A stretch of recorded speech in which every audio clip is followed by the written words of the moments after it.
Here's the Kia Sorento. Before we get started though, let me give a quick shout out to Naya Motors Inc. for letting us use the car today to film the videos. They're a used car dealer here in Ottawa, Canada. Check out the link in the description for their entire inventory. Now let's go ahead and open up the driver's side door. Right over there at the bottom is the primary hood release lever. Pull it. Now in front of the vehicle, right on top of the Kia emblem, right over there about that eye, put one finger in there with your right hand, pull it up, and then with your left hand just raise the hood. And it comes right up and stays in place, being supported by those two hood struts right over there.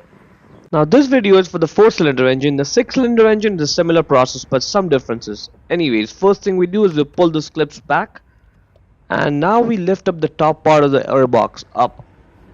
Once it's lifted up, flip the bottom part open like this. That's the filter right over there. To get the filter out, again lift up the top part and pull the filter out. You may feel some resistance when you're pulling it out, but that's okay. Just keep at it and it's going to slide right out. There you go.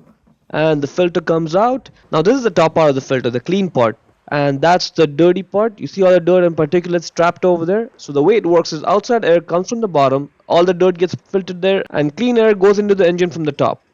Let's get the new filter and slide it right in. Now in there you'll see those two slots. That's what the filter should ride down on as it goes all the way down in the air box.